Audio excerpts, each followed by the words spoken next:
Bonjour à toutes et à tous. Je me nomme Monsieur X. Mon nom n'a pas d'importance puisque je suis connu sur les numéros. Je vis en France depuis maintenant 2 ans et 4 ans dans toute l'Europe. En parlant de ma vie d'exil, me revient à vous parler de la vie des exilés dans le monde et plus particulièrement en France. Les 2 ans passés en France comme étant exilé, migrant ou sans-papier est le résultat des années de solitude, de l'espoir perdu, car se coucher la nuit et se réveiller le matin tout en pensant de ce que tu vas faire et de ce que tu vas devenir est comme vivre dans une vie qui n'a pas de vie. Chaque jour est un combat où ma force, mon courage s'épuise, mais aussi mon âge grimpe l'échelle, car chaque minute, chaque seconde et chaque heure passée est un ajout sur mon âge.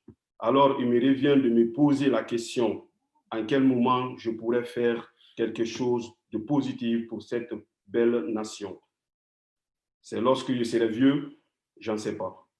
Mon rêve de liberté devient des illusions. Mon savoir-faire, ma connaissance, ma force de jeunesse s'envolent peu à peu, tout simplement parce qu'il me manque une chose, la liberté. Car pour être libre, il faut se tenir debout, être capable de se nourrir, de s'habiller, de se payer des factures à la sueur de ses fronts. Malgré la vie dans les squats, dans les camps de fortune, malgré la difficulté dans les démarches vers une intégration, etc., je continue à prouver que je peux faire quelque chose pour la nation, raison pour laquelle mon quotidien étant migrant, exilé ou sans papier est de travailler dans les bénévolats ou être référent dans les squats afin d'être actif et rentable. Et des fois, nous sommes aussi exploités par certains individus qui croient qu'on n'a pas de droit car on n'a pas de papier. Et chaque fois qu'ils le font, ils sortent victorieux. Alors, ils ont raison ou pas? J'en sais pas. Je vous remercie. Merci pour ce témoignage. Je passe la parole à Bernard. Tu vas te mettre là. Oui. On est toujours à Lyon. Toujours à Lyon. Bernard va nous parler plus précisément des squats. Et puis ensuite, on lâche la parole pour commencer à Rennes. Et puis c'est Armand. Oui. Bon, bonjour à toutes et à tous. Alors aujourd'hui, moi je m'appelle Bernard, donc je m'exprime en tant que membre et soutien de l'Intersquat Exilé Lyon et environ.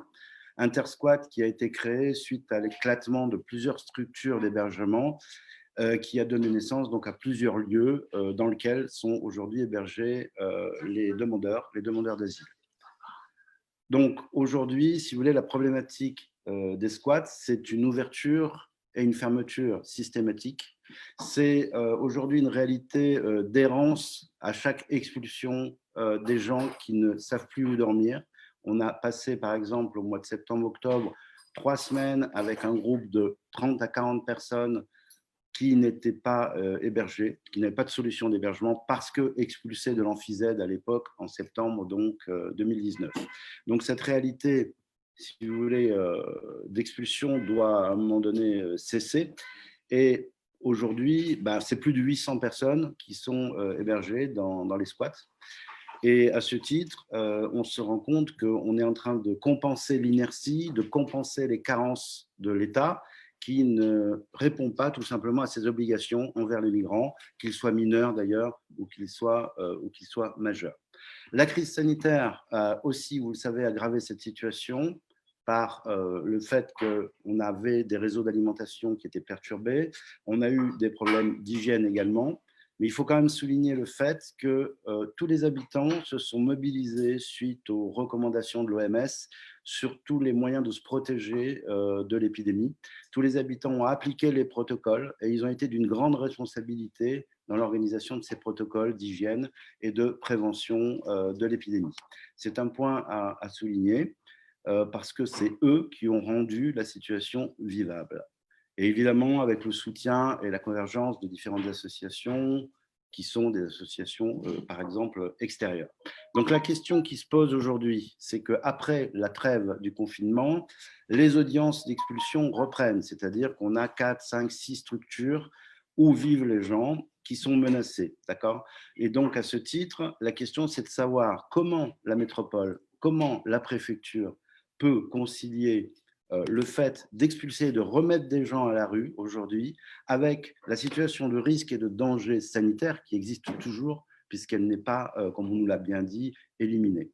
Comment peut-on concevoir de mettre en danger la vie des gens, puisqu'il s'agit tout simplement d'un risque de mise en danger de la vie d'autrui, et c'est là-dessus que nous nous battons, parce que c'est un droit fondamental, le droit à la sécurité, le droit à la santé, et ce droit-là est bafoué par des décisions d'expulsion.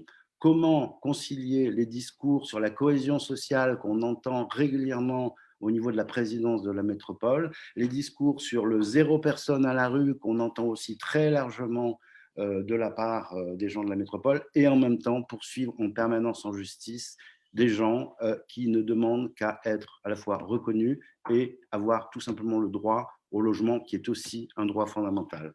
Donc, c'est tous ces droits-là aujourd'hui qui sont bafoués par un système soit de mépris, hein, soit d'ignorance, hein, et un système qui, de toute façon, s'est mobilisé, a mobilisé toute sa force administrative. Et c'est ça la violence. La violence, elle n'est pas seulement physique, c'est une violence aussi institutionnelle que subissent aujourd'hui les migrants par toutes les vexations, par tous les retards de procédure, par tous les blocages auxquels on assiste, sans parler de la qualité de l'accueil de certains fonctionnaires à la préfecture. Je vous passe les détails là-dessus. D'accord?